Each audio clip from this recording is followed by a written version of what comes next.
Dimp Digital presents Idle Game Chat.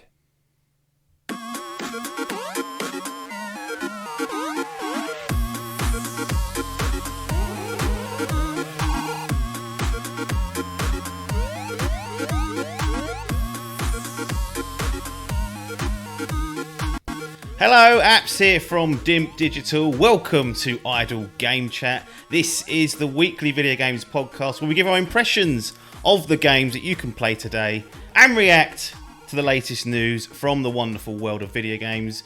We're here every Monday on your favourite podcast app and YouTube, absolutely free. This week, I'm joined by the three-time Dimp Digital Gaming Quiz champion. It's Tom Adkins, not Adcock. How's it going? I'm fed up, Dawn. No, I'm fine. I actually don't. I am still on a 2-day hangover. Yeah, that was a big one, wasn't it, on Friday night? Friday. These Euros are starting to take their toll, and it's been timed so poorly because lockdown started to ease, where you can go in the pubs and sit down and stuff, and no one's really been drinking properly for a year. And then they're expected to go down pubs, drink 10 pints, have 5 Jaegers and get up the next day. So it's not ideal, I'd say. No, it's an absolute stinker. Um, Now we've in Wakering breaking. Well, they're not breaking rules, but somehow they've got 2 a.m. Oh yeah, they've had that for years. I don't know what the actual rules are, but I think they can open as late as they want. at Les's work. Yeah, I mean that was always the case before all this. They were the only one that had the 2 a.m. jobby. So Getting that, and then you're dealing with it on a Sunday evening. Going, oh. yeah, I mean that was a 2-day. I mean I feel okay today, but yesterday felt awful. This is Sunday as we record this, like it normally is. And stream it live on twitch.tv/Dimp Digital. Follow it and you'll get it fucking live. But I weren't too clever yesterday, that's for sure. So that was a bit of a write-off. Yeah. Annoying. But we're not here to dwell on that. The only thing I would say about, because the Euros are on, the European Championships football, is it coming home? Probably not, but we'll see about that. It shouldn't disrupt this podcast, but there is a chance that it could eventually. But I think the games are all relatively spread out. What was that one you did with? Was it with Hull? Did it with Logan. We've done Waffle of the World Cup. The World Cup. That Yeah, was it. and then It's the Euros. it's gone now. Euros. Euro tour. So that's a bit of a blower. But yeah, it shouldn't disrupt it. But that's on. People are watching that, and probably not. I'm not gaming anywhere near as much as I normally would because the evenings I'm just watching the football, even if it's not England. So Yeah. that's what we're up to. But we did have a big week because it was E3 2021. Didn't have it last year because of COVID. This year, a virtual event. Getting Now, longer as well, isn't it? what's that? Period. E3 is getting longer. They're dragging it out. Yeah. We're getting like showcases before the weekend, and then we're getting Nintendo go. No, Tuesday. Well, theirs was always Tuesday because what it'd be, that was the day the floor opened to the convention centre. So they'd do theirs Tuesday morning. Maybe it opened Monday, but maybe it's Monday through Wednesday. I can't remember now because it's been a couple of years. But they would always do theirs Tuesday morning, and then the centre would open. But yeah, we had other things like Summer Games Fest, which Keeley did, which he made clear wasn't connected to E3 or the ESA at all, but still dropped it in on that week. So clearly wanted to be part of it and get the rub there. And we're going to talk about just mainly the games that we saw. Not all of them, because there were a fucking shitload. I mean, Xbox showed 30 games at their conference, which is almost excessive. And maybe we'll speak about that later on as to how that kind of puts Xbox going forward. But there was a lot of games shown. We're just going to pick some of the ones that interested the pair of us. Not really going to go conference through conference because there was a lot of shit, Adkins. I'm going to be honest, a lot of it. I'll tell you one thing I just completely forgot. Did Devolver do one this year? I didn't watch it either. No, it's normally quite funny, but yeah, I didn't watch that. I didn't watch Gearbox's one. I didn't watch the PC gaming show, which I normally do. I watched Capcom, which was a fucking disaster. We stayed up for that. I mean, it weren't late, but we're getting old now. We was like, wow. Bed, and then it was like, "God, it's only 10 minutes." It's You're on like, no, 2 a.m. Yeah, I got that wrong. And it was on at 10:30. I thought, oh, a bit of E3 excitement. It's the only one I watched live, and Yeah. probably the worst one. So that is the fact we didn't do any of them live, especially none of the big ones. No, it just wasn't. It was actually an option. All the times are actually pretty UK. Yeah. Wasn't Xbox about 2 hours after the England game, though? Yeah, so that's I came home and I'd missed it, and tried to watch it and fell asleep. So, Oh yeah, I was watching it half cut, going, "Cool, what's going on here?" I can't remember where I got up to when I started falling asleep. It might have been Halo. Oh, was it? Yeah, No. I just fell asleep and then woke up, and I felt so hungover and ill all of a sudden, and I was like, I'll turn this off and watch it in the morning. So that's what I had to do there. So I just cricked my neck, which is not ideal. We have to deal with that tonight, it looks like. So yeah, we're going to just leave by the games, talk a little bit about some of the conferences and whatnot, but some of the things that got us perhaps excited, perhaps not excited. Let's kick off with something that landed in the Summer Games Fest, which I think was Thursday. So that was like the first kind of thing we had. Sony, obviously, a week or so, 10, 14 days ago, had done like the Horizon thing. And then this was like the Thursday of last week. It was an okay show overall. I watched it. I think it was 90 minutes or 2 hours, a bit long for my taste. But really, the big thing coming out of Keighley's event was not the announcement, but an update and a release date for From Software's next title. Elden Ring returns. Now, we saw this, it feels like a couple of years ago at some sort of Microsoft event. Didn't really get much other than a title. It was a screen, as we call it, just a little screen. But we got to see a little bit of a trailer here. Showed some in-game action. Didn't look like any sort of unfettered gameplay, but a lot of cuts to some of the bosses and enemies and running around on a horse. Quite a cinematic trailer. But the release date we got 21st of January 2022. So no good for this year's fantasy gaming, but might be a hot product for next year's season. So what do you make of this Elden Ring? Because you've come off the back of smashing through Sekiro with Biff. Obviously not together, there was no co-op in that, but getting through that as your first From Software game. Not delved into Souls, not delved into Bloodborne, or we had a little wangle at Demon Souls, didn't you? Had a little go at them all. How's this sit you with George R.R.R. Martin, that slop, writing down the lore for it? Oh, I think I remember texting you or someone once I saw this trailer. I was like, I cannot wait to buy that and not play it. That's what I do with these Souls games. I buy them and I don't play them. Yeah. But no, I'm quite excited by this one because the stuff that I'm seeing, it sounds like it's a bit of a baby mode, which could be. Well. Told me this, and it could be the easiest From Software game. Yeah. There's no difficulty things, they're not. You haven't got an easy mode coming. But it does sound an awful lot of co-op. So yeah, one of the big things, because they kind of done the what's the name, the trailer. Then afterwards, there's an interview going on with Mizugaki, and one of the things that stood out for me definitely was the mention of 4-player co-op. Now we've had co-op in other Souls games, not in Sekiro. Correct me if I'm wrong, but that was quite limited in that you can only summon for certain sections and during bosses. And really, you wanted to summon for the bosses, but you couldn't. You could kind of wrangle it where you played together, but it was really hard. You had to work around the systems. The system to get someone in who wasn't a random was a pain in the arse. You had to put a password on it, tell your mate your password, they'll jump in, you'll ring the bell like in Bloodborne, they'll drop in, but after the boss is gone, they'll disappear, so then you have to find another section to pull them in. It wasn't like a cohesive experience, it was more of I'm a bit stuck, ring the old bell, do whatever you need to do in Dark Souls, someone will come in and drop in.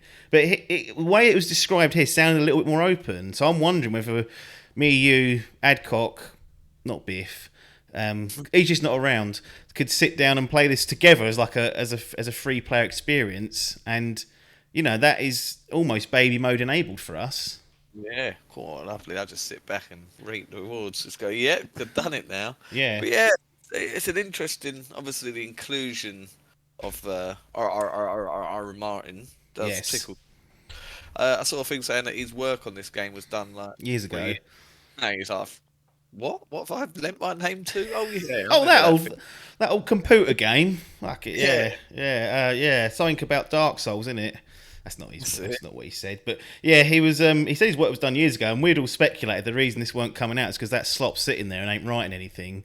But he's been tapped up early by From, and he actually said it's a sequel to Dark Souls, which it does have. It does look a bit more like Dark Souls than I was expecting. Like I loved Bloodborne because of the way it looked and the kind of the shift in tone, and I actually really liked that Sekiro was different as well. Whereas Yeah, Demon Souls, Dark Souls have that kind of high fantasy type set, and this felt like it was a bit of a return to that. So I'm not surprised to hear him saying that, or whether he just said sequel because he didn't really know. He just sort of said, "Oh, they told me it was a Dark Souls next game," and he just assumed it.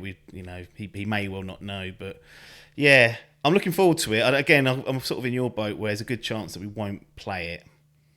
So like all Demon Souls on PS5. I've yeah. not wanted to stick some time and try. I've seen people complete it that don't play games, so I always have that in the back of my mind. Now I think we're alright, but I know it's a game that's going to annoy me, and I've got to get into the mood of it. So that's why I've babied it so far. Well, when you got things like Ratchet, which I assume are an easy, nice, chill, relaxing play, Yeah. you don't want the brutality of a Souls game getting up your ass at the same time. And this sounds like it's like one of the most brutal games as well, because if you're shit at it, which I will be, it gets harder for you. Yeah, 'Cause of these- there's some bollocks mode in there. Adcott was telling me one of the bosses takes away like your level if you get grabbed by this certain maneuver, and I was like, what are they doing? Right. That's what I Anyway, did. but yeah, Elden Ring is good for people that love those games. I mean, it doesn't sound like the people that want the easy mode are going to necessarily get it, but No. it's more But open world is what they've been this is another suggesting. thing, So yeah. that they're saying it could make it easier for the player because you've got more options. Spec- Be interested to see how it comes out really, because it might be a bit of a shift that gets a few more people in. And if the 4-player co-op or 2-player co-op, whatever I can do, is proper, that gives it a much better chance of me picking it up and playing it. Really, Yeah. Yeah, I do. because It you can all definitely suffer seems together, could do, yeah. like we will with There's, England later on in the tournament. We can all cry in each other's arms, whereas yeah, when you're sitting there at 2 a.m. with Demon Souls and you're getting squashed, you've got no one to turn to. It's not yeah, ideal. ain't. But it definitely seems like a sort of a culmination of all from stuff. Like some of the mechanics that you see in the trailer are very Sekiro. Like Yeah. I say, the skins and world designs very Dark Souls. It sort of seems like they've been building this shit up to this really, and it's yeah, it has got me very hyped. I'm amazed that From were lent this game to Keeley on his Mm. thing, because I don't remember watching that Summer Games Fest last year because it wasn't as big as this. It was This scattered is about more, wasn't it? yeah, They I had like remember I 3 or 4 of them. I think we gave up after the first one. Was like, fucking hell, Keeley. yeah. So Indie this one toot. keep this as more of a it's almost like a fucking E3 Game Awards thing, like with announcers and stuff. It's only a matter of time when it brings that in and goes right. But yeah, no, it has got me hyped. Game, like I said, I love to buy it but not play it. But Yeah. maybe this might be enough for me to give it a bash. Well, some people say you've already done the hardest one, so this should be no sweat off your brow. Off Um, to the old consoles as well. yep. Chucking it. Yeah, there's quite a lot of that going on actually as we go through this, and some trailers that talked big about how um, the console, the new ones, allow them to do all this stuff, and then you look at the logo and it's sitting there an Xbox One or a PS4 stamp, and you're like, right, well, you've done it. I know it's going to be compromised, but you're still chucking it on there. So don't lie to me in your spiel. One other thing from the Summer Games Fest, and this is, I don't know what to think about this, because when I watched it, I was gobsmacked 'cause I thought something special was about to happen. Kojima, Oh, Death Stranding director's cut. That's official. damn. I'll Quite. play that if it's. I Yeah. will. I'm gonna. And they said more info coming soon, so I'll definitely jump back into that. I think if with the director's cut, whether it's, I Great. doubt it'll be a free upgrade. I think he's gonna pull pants down, but Yeah, I can see him doing that. I'll have my pants pulled down for that because I enjoyed it the first time. I still think about it now, so there's clearly something still there. Them roads, I think I could do that project again and build all those roads. Yeah. Help out the community. But the big thing, there's 2 things there. One was that I was surprised to see Kojima kind of doing another Sony bit. I know it's just like it's like a bit of a cash grab, like adding bits into the game. It's likely to be, it'll be up-resed. There'll be some new missions or deliveries, I suspect. And it might have just been an obligation that he's got to fulfill as part of the original agreement. Maybe they said, look, we also want a PS5 version, blah, blah, blah. Because before this E3 season kicked off, there's a lot of rumours circulating that Sony wouldn't greenlight his next game and that Xbox was sniffing around to get that.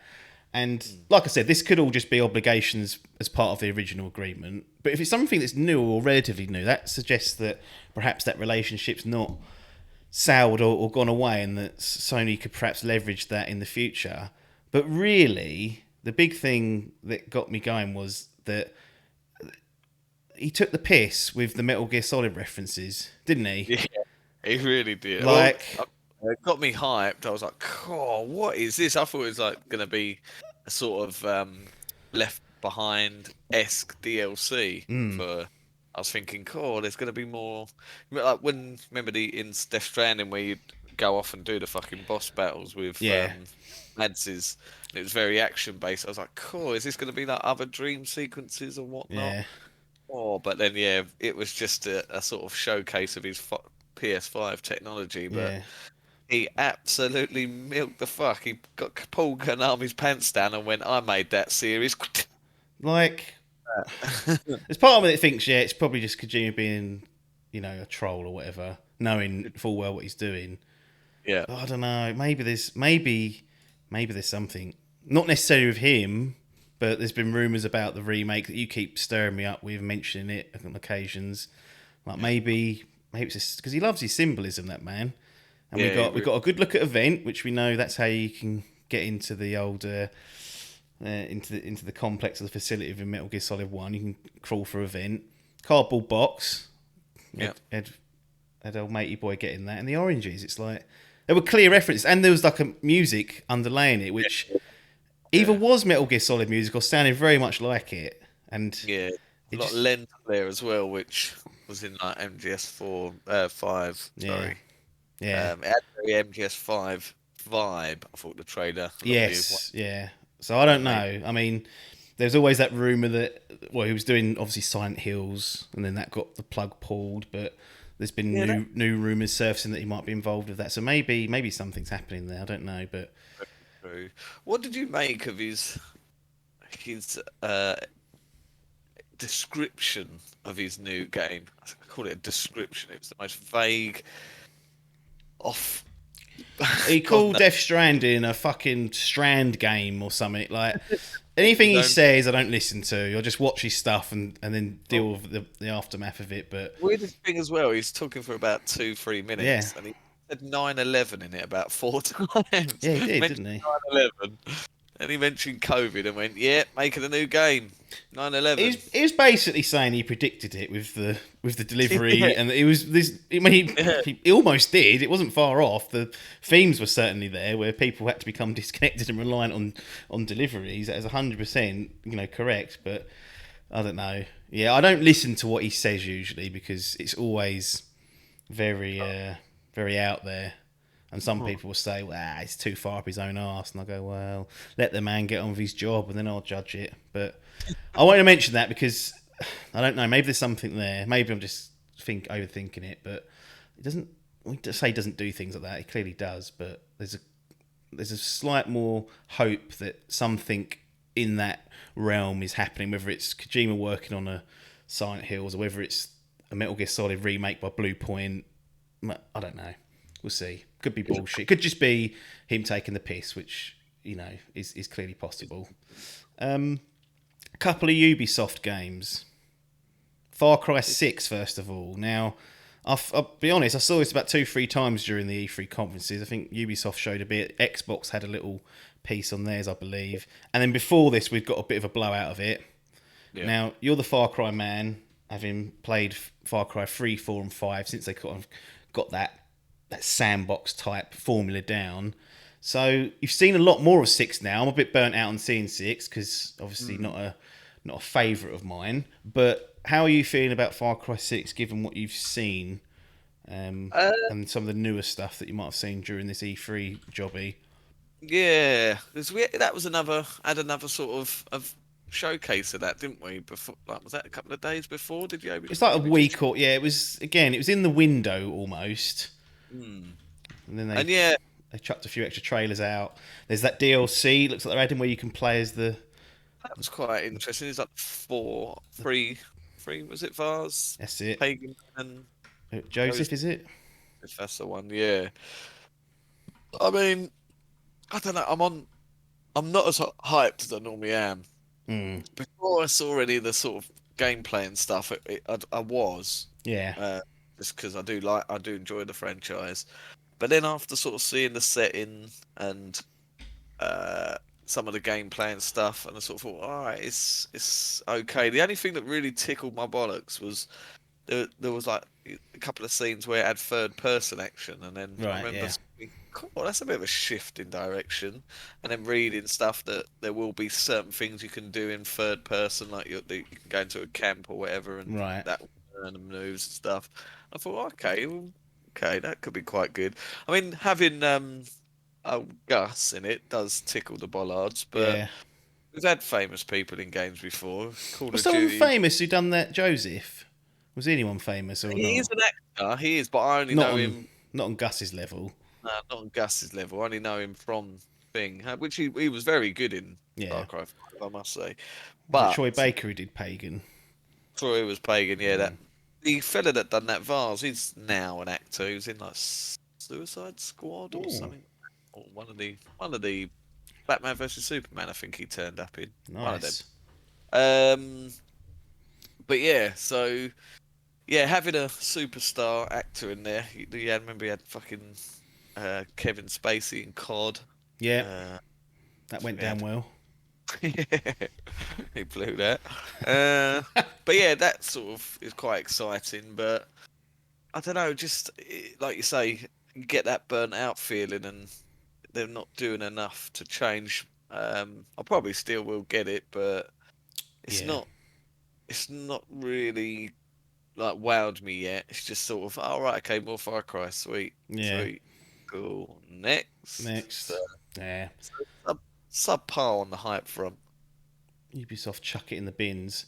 Mm. One of they showed a bit of Rainbow Six Extraction, which I don't know.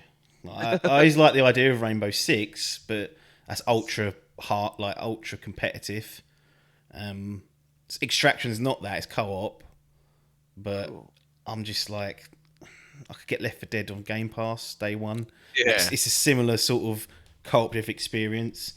So asking me to pay what I'm assuming is going to be full whack for Extraction, mm. just not going to happen. Ubisoft, I'm afraid. So that Name at change. least they Well, changed the name. It's not Quarantine anymore. well, they've chucked that, didn't they went, oh, well, Yeah, COVID. No, we can't call it that. can't call it Quarantine. Let's go with Extraction. I wonder if they changed the enemies or anything like that. Whether it was Yeah, like some sort of parasite, I don't know, because there are aliens in this. that. They're saying, but yeah. So Extraction, not really one to be looking at. One of the big things, really, though, was this Avatar game surfacing. Oh yeah. Avatar Frontiers of Pandora 2022 release date. Are Now, you? this is the The, first Avatar related thing we've fucking seen. Really, like for years. Obviously, Cameron's been working on filming. What's he? Is he oh, doing four of them now? He's done the first two, I think they've said. They filmed the first two. Haven't seen anything from behind the scenes really. There's been no like screenshots, no real information. And yet, the first kind of thing we see in the Avatar universe is this video game that Ubisoft are on. oh. What's going And on did you here? tell me that they chucked another game because of this? There was another game they were supposed to be working. It was something to do with the Star Wars Oh, game. Someone said to me this was part of the deal. Someone else was supposed to have this, and then they went, "No, we'll have that." I know there's something with the some sort of deal or something, but yeah. So they've ended up with this and gone, "Cool, we'll milk a thing." Again, I quite like that franchise. Well, I say franchise is one film, isn't it? it But the is. setting, I quite like the It setting. is one It looks like film. it lends itself well to a game in terms of Yeah. It's called like the way. Avatar. It's like that's literally Exactly, what yeah. Game is, isn't what you're it? doing. Um, Yeah, Yeah, I mean, but it was a CGI type trailer. It might have been. I can't remember if it said it was in engine though, but it didn't really tell us how the game's going to play or what it oh, is. Um, but yeah, I mean, it's there and it's going to be coming. Well, they say it's going to be coming next year, but I think like this year there could be a few pushes out of that. Yeah, if it is. Yeah, yeah. 2022 is starting to look fucking packed. Everything's dropping out into there, and if games that were due there anyway, it could end up being a real heavy one. I did light this year, really, in comparison, but worth keeping an eye on. And I'm assuming at some point the actual Avatar films will appear in some form with Cameron releasing some trailers or whatever. But for now, fans of that can jump on Avatar: Frontiers of Pandora and have a little looky at that. It's going to be the theme of the E3, but these CG trailers just don't cuss the mustard anymore. No, this is a particularly bad one for me, which we'll get onto. And especially something like this, which is another game later that we'll talk about. That just like I don't know what it is. What type of game is it? I ain't explaining it by showing me these CG videos. There's no open world RPG single player campaign. It's just Avatar. Hey, that looks good. It's good. Game ain't gonna look like that, is it? No. They are annoying. It's certainly becoming less tolerant of them, and hype levels kind of dip. The difference is, like, it's a known commodity. Yeah. It's like you kind of think, like, it's just, I know we fucking love it. Like that God of War, the God of War one, where that was just a CG trailer, but just him being revealed out the dark. That I was like, oh, because it's got prestige. Yeah. Like that franchise has got video game prestige, and now, you know, with Ragnarok coming, we basically got a screen, but we're hyped because we know what's come before it. It's got that legacy built into it. It's only built the legacy on that. Whereas something like Avatar, and there's plenty of other games that we'll get onto, will say the same thing. Yes, they've got one film. Well, they've got one film that came out. Yeah. And was there a video game back in the day? I'm probably sure there was some sort of cash grab somewhere. But what I'm saying is that without knowing it having any kind of video game legacy, like good one, it's hard to get hyped. You just think, I don't know what the fuck this is. Oh, James Cameron's Avatar, the game by Ubisoft. There we go. Cool. Third person. When was that released? What year? 2009. Fuck me. Think how different things were back then. Gee, you can get it on iPad as well. There you go. Xbox 360, I'd assume, that era. That era. What was it? Third-person action-based game. The online services were shut down in 2014. Cool. 5 years ain't long. Second game based on the series, Avatar Frontiers, is in schedule for 2022. Cool. That means I've got to go back and play this. Well, I'll watch that on Gamers Little Playground. Catch up that way. Let's move on to Xbox, because they showed 30 games, as I mentioned earlier. 27 of them on Game Pass. At this point, I don't think they should show anything unless it's on Game Pass.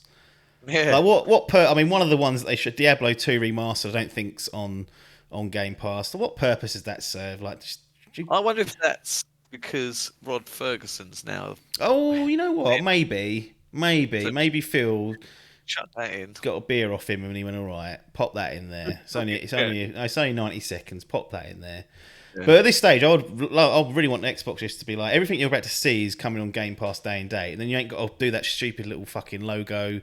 That wasted about 40 minutes of the fucking presentation, because you had to see that logo every time saying it was coming to Game Pass and whatnot. But it was 90 minutes. We're not going to go through every game. We're going to just pick out some of the interesting stuff, or stuff that we've got to chat about. They kicked things off, and to be honest, I don't think this was the right call, kicking off with this game, because it was one of the games that it kind of started to be leaked very slightly. Some screenshots have got out about 4 weeks ago. We know it's been in development. We didn't really know when it was going to be arriving, but the monkey in the room was definitely, or the elephant in the room, there is a monkey in this room sitting in this chair, Starfield, because we'd have all just been waiting for the Starfield bit. And had it been later on, I think we'd have been like, oh, is that it?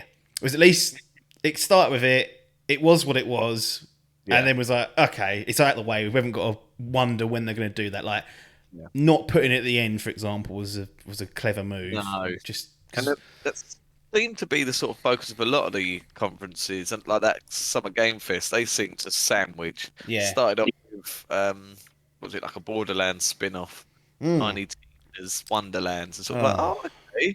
Then there was just sort of meh, and then ended obviously with the big Elden Ring. yeah. But yeah, this one was a sort of another one. It sort of starts with a big and ends with a bigger, and lots in between. But Yeah. yeah, Starfield, Todd straight out the door. Yep. Not even Vilken saying hello. It's Todd. No, Todd comes out and it's the Xbox and Bethesda showcase, I should say, before they get annoyed with that. Pete Hines giving us a call. And they kick it off. It's an in engine trailer, zero gameplay, just scene setting, showing off some nice graphics and some geezer in a fucking spacesuit walking around. And then we get the release date drop on the dashboard of the spaceship, November the 11th. And I'm thinking, oh, fuck me. And they go 2022. And I'm like, oh, fucking hell, 18 months away. But, you know, I think that was very, very ambitious of people to think it was coming this year. I was surprised to see them put a date on so far away. Like, I think it's the Yeah. Skyrim release date from 11 years ago. It'll be. I believe so, and someone can check and tell me I'm wrong, which is fine. But I believe that's when Skyrim came out all those years ago. So that's why they've picked it. But that's a long way away. November 11th, 2011. There 11, you 11, go. 11. So Wow. 11 years, the day. The Oh, last time they made a great game, might I add, which people won't agree with, but it will be 11 years to the exact day, the last time they made a truly great game. And then Starfield will be looking to fill those shoes because it should dwarf whatever Fallout 76's shoes have been left because that was a yeah. disgrace. Yeah. So what do you think of this day? I mean, we didn't see a Yeah. lot. The No, release date suggests and tells us why because it's nearly 18 months away.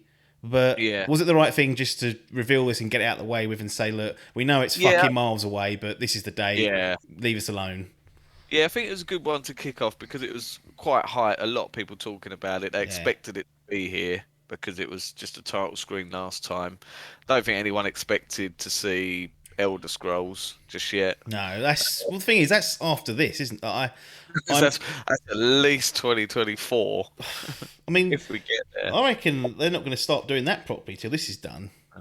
No, that's very true. I, But yeah, I like what I saw again. Just still don't know what it is and stuff, but the setting's very good. They seem to make, and rightly so, they should. It was obviously a big talking point, but they really made a point of the whole exclusivity. Yep. They whacked it up there in big screens. They've since come out and apologised to Oh, PlayStation. fuck off, Todd and Pete with that shit. Don't.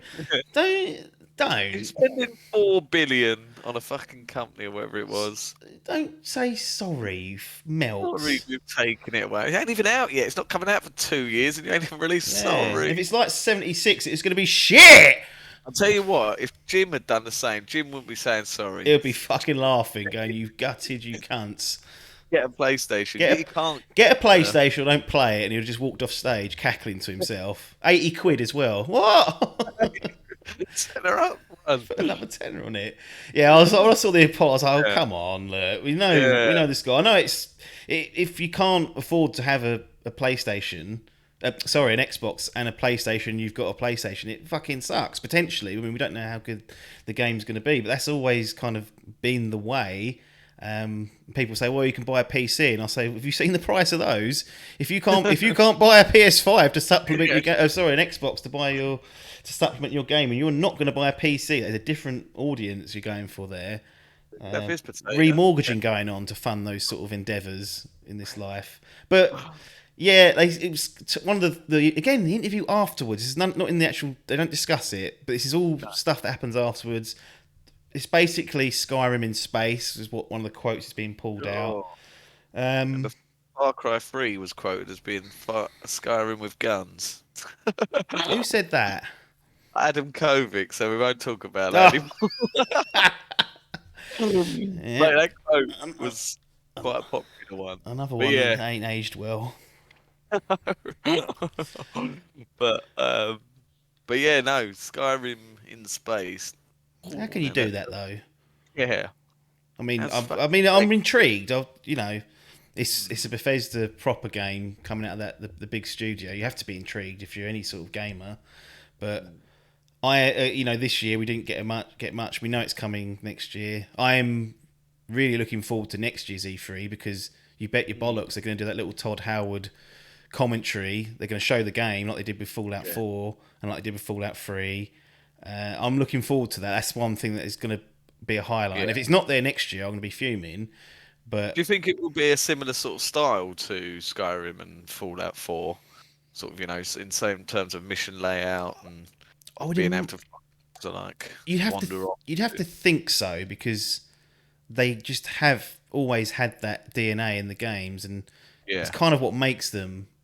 I feel like anyway. And this is the same studio, is it? The Same big boys, yeah. So Howard's going to be leading on it, and it's the big Bethesda game studios that are going to be doing it. Yeah. So it is like their next kind of proper game. I know there was a bit of controversy about 76 because another studio were technically doing a lot of the work. Getting into that, but they put their name on it, so it didn't help. But this is hopefully return to form. That's what I'm hoping for. Yeah. This is a big purchase for Xbox, and this has got to be one of the big, huge titles that they were hoping were going to come in. This is their God of War, their Last of Us. Wow, they didn't make it themselves though, did they? They've stolen it and got Bethesda to do it. That's true. But if it gets you through the door, I'm not gonna complain too much. But yeah, I think to kick it off like that was the right thing to do, absolutely, because we just got it all out the way. We knew what was happening, and then we had like 88 minutes of trailers and games and whatnot. Next one I want to go to is Forza Horizon 5 because for me, not really I'm not overly hyped because I played 3 and just was I was bored. I'm sorry. I know I know that it's a well crafted game. I could see the high quality of it, but that is not what I particularly enjoy when it comes to racing. Got a release date, 9th of November 2021. Premium edition owners will get it on the 4th of November. So we're going to have that silly bollocks going on again, even though it's on Game Pass. You're like, hang on a minute. I heard that they seem to be doing these new little deals where you can now buy like a Game Pass upgrade feature. Cool, more money. They're trying to squeeze it a little bit because they've got people like me paying £10 a year somehow, fiddling the system. Phil's looking at these goes, we've got 25 million subscribers here and they're only paying half a fucking rate. What's going on? So they probably think we need to get a bit more revenue in. Set in Mexico. Now this is one of the games that they said was using all this Xbox Series console power, like the draw distances. I mean, it looked gorgeous. Probably the best looking game of the whole entire week for sure. Yeah. And then it's got an Xbox One label at the bottom, so it's coming to that as well. Really interested to see how that holds up and what what concessions they've made. But it will be on Xbox One. And as I said, we've got the Mexico setting. You're the Forza Horizon man out of the two of us, playing 3, getting through 4, not getting your end credits. Where are you sitting when it comes to Horizon 5? Because there had been rumours of it, but we'd seen Motorsport before this, expecting that probably to come. Because of COVID, obviously, just they do it as planned, didn't they? Do a year, do Motorsport, then do Horizon. And because we've had such delays from COVID and all we've really seen is that sort of initial trailer of Motorsport. It is called Forza Motorsport, that one, isn't it? Rebrand it, start again, refresh. Refresh it. So I just was not expecting this at all. I thought, they're obviously going to have another year and just focus on that, and then they'll do Horizon 2022. Get it that way after the thing, and then we can just solely focus on Motorsport. But no, they've done this. It's obviously been working on it for a few years now, and I've got to say, I liked what I saw. It didn't seem too dissimilar. Very large comparisons to 4. Yeah. In terms of its sort of mission structure and all that. It'd be interesting to see what carries over. Some new modes in there, but I've got to say the setting looked quite good. So it's definitely one I'll play in again on Game Pass. So it's a double banker. Yeah. But hype is real. Just like I say, was not expecting it to be announced at all. So it was a bit of like, oh, wow, and coming this year, blimey. Okay. They're very efficient, if nothing else. Playground games. They've got the Horizon studio nailed down to They doing a that T. Fable as well? Or is that the Well, other? this is the thing. I think out of the, for me certainly, that if you're gonna, the one thing I want to see out of Playground Games is not a racing game from them, which we know they're working on Fable, which is a franchise that I have enjoyed in the past. So I was hoping to see that. I think this suggests it's a long way out potentially, which maybe to be expected. They've only really had them in house for 2 years, 18 months, and Forza Horizon 5 will be another feather in their cap, and we'll have to wait on Fable. We will have to wait, but that's definitely what I'm interested to see them do, because a racing game's a racing game at the end of the day.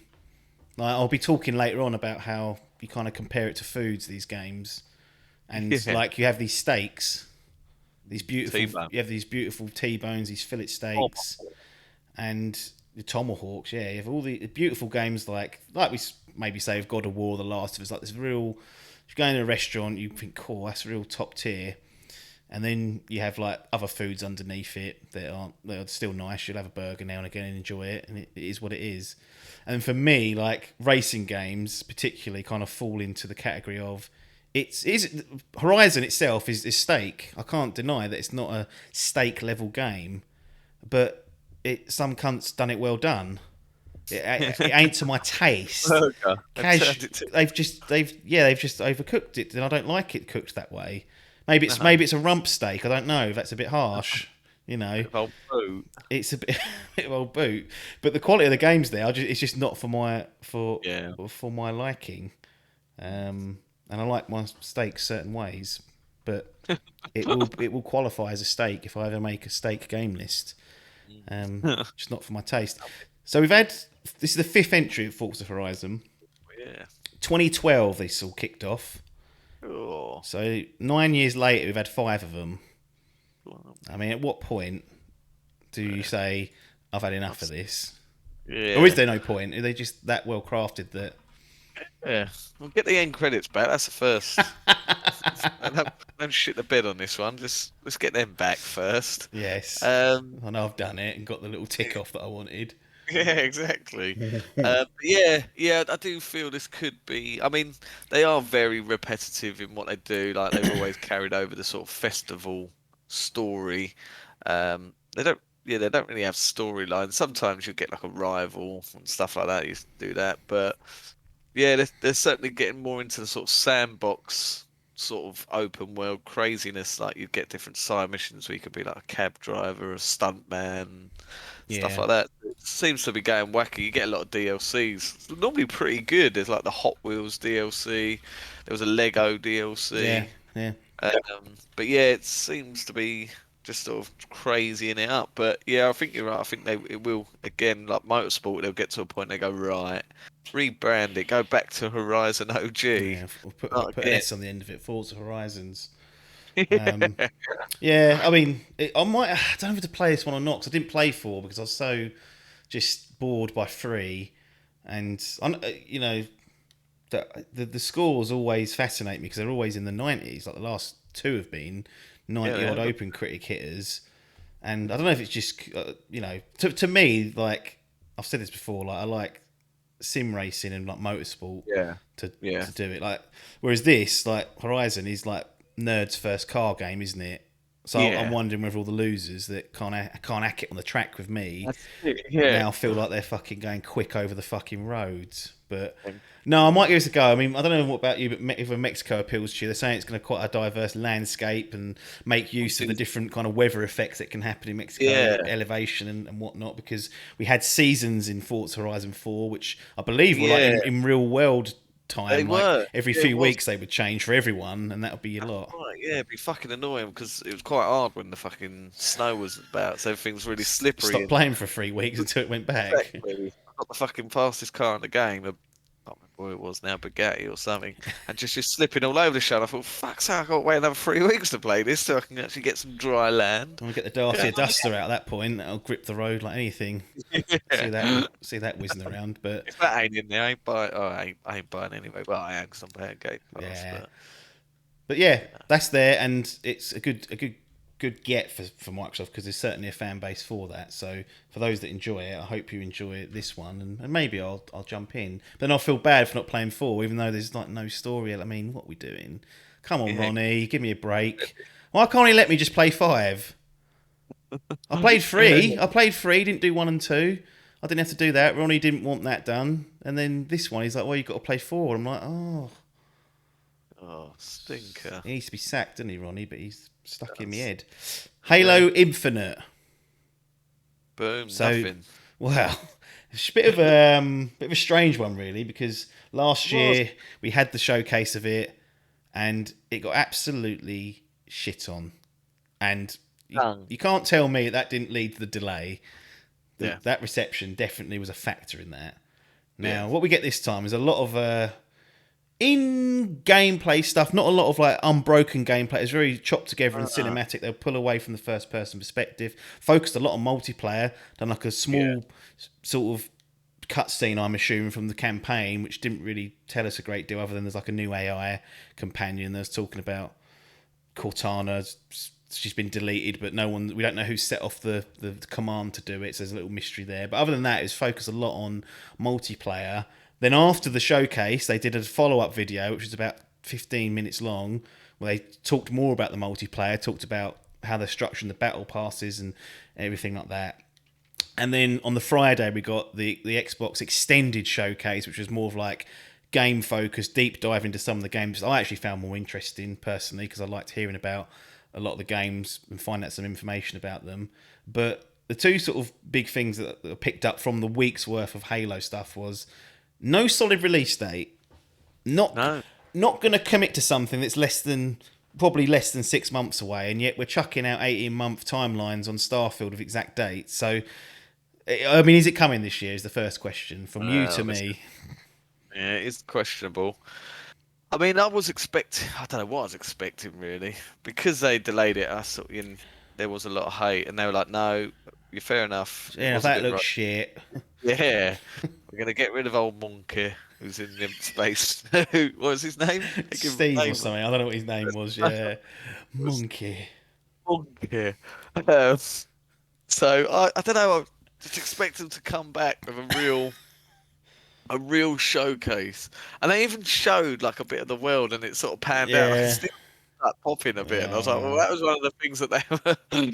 So I don't know. Yeah, they showed sort of like you say more CGI trailers, in-game cutscenes, blah blah blah. But yeah, they sort of steer clear from actual gameplay by the looks of it until they showed the multiplayer stuff. Yeah. Yeah, I'm quite hyped for it. It doesn't go. I'm just not expecting them to have made a drastic change from what we saw. The thing is, we was talking about legacy franchises and what you can get away with. Like if it was a game that was with some momentum, or a franchise that had momentum, you get away with this easy because people would just drawn over it. Because 4 and 5, the Halo entries that we've had recently haven't been up to snuff. It's like you need to reprove this is going to be something good. Yeah, that's true. I must say, I am for certainly since 3 quite interested in the multiplayer of this.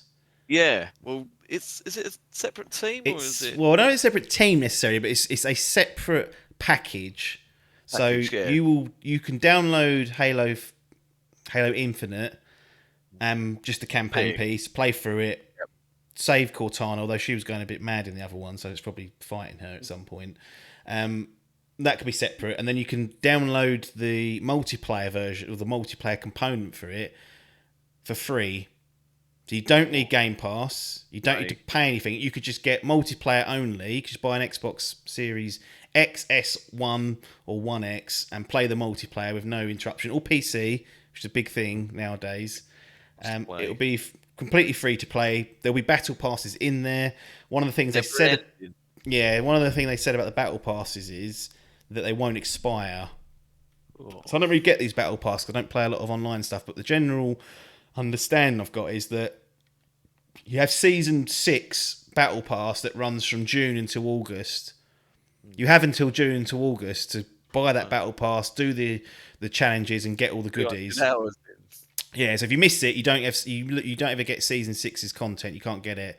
What they're saying with Infinite is that you can go back to season 6 or whatever they decide to call it at any time and buy it and play through those sort of achievements and those challenges. So at no point can you miss anything technically.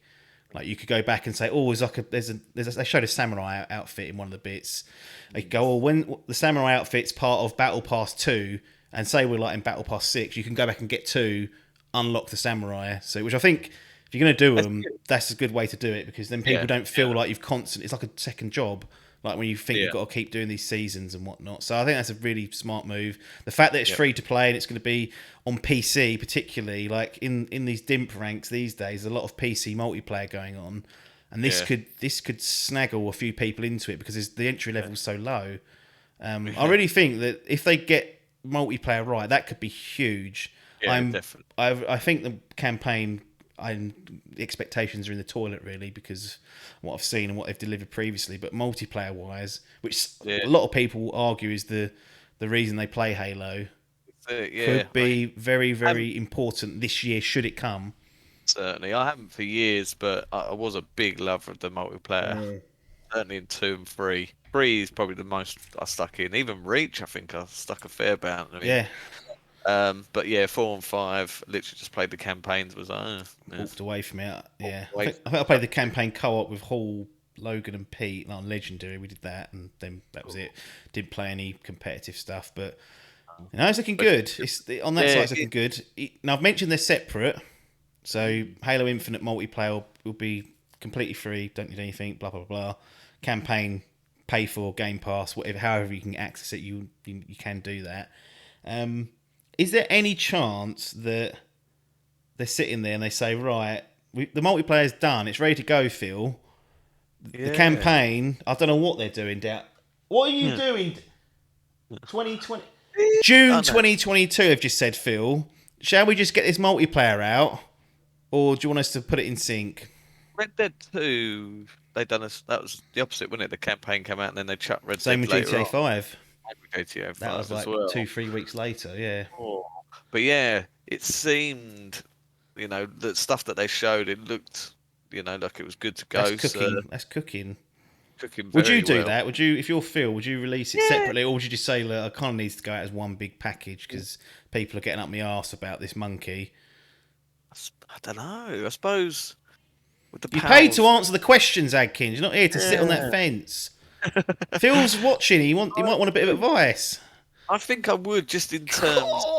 There's money to be made in these battle passes, aren't they? Get them out sooner. Get them seasons kicked off. Exactly. So yeah, with that having said, if they do go, yeah, that's good to go, free to play, bring in them battle passes, I would just go, yeah, fuck it, we'll get the campaign out next year. That'd be early 2022. Yeah. Yeah, especially as some of the big boys have got early games coming. I think I would still release them together because I think people just melt down. They'll just be. People won't get it. It'll just melt down, and it'll just be another shit show. Yeah, I suppose that's the only thing. If it's badly received, they sort of say, "What's this campaign? Like, what's this multiplayer?" And they go, "Well, no hope for the campaign." And that's the trouble, isn't it? But if it played really well, people are like, I can't wait to play a campaign of this because it feels so great. So I don't know. I think they'll eventually get together. Whether it'll make this year, I mean, the fact that I'm willing to put, they just put holiday in it. They will just put 2021. I think. I don't know if they even put holiday. They may have put holiday. I mean, that's the earliest it's going to come because it ain't going to come next week. I can tell you that much. Promise you that almost because Phil's told me it ain't coming next week. And there's no date on it. So about as much idea if that's going to arrive as Horizon Forbidden West, really, where Herman said, well, we think it might be ready, but we're not willing to commit to it. And 100%, yeah. I don't think they're 100% with Infinite, otherwise we'd have got a date, wouldn't we? And the fact that Horizon's now slotted in November, well, when do you put that out? Do you just drop it on top of it, or do you try and bring it to October, or go late, December? I think they might try and stagger them because it'll be a Game Pass inclusion, but we will see on that one. Right. No date. Here's the biggest sin, I think, of the entire operation here. You're closing out your show. You've got one more thing. You think, cool. Oh, here we go. Splinter Cell is coming. Yeah, exclusive. We've bought it off Ubisoft because they won't fucking do anything with it. Um, and they closed the show with a title called Redfall. Not Cool. heard of it before. I was like, whoa, Never heard of it. What is new this? IP. And it Oh, descends into a multi-minute CGI trailer. It's from Arcane, who are one of my oh. favourites. I like their games. Some people don't. I think they're really good. But they set up this world where there's like vampires roaring round. They mention it's going to be open world, cooperative, immersive sim, and I'm like, well, that doesn't. I don't like the idea of that. It's coming 2022.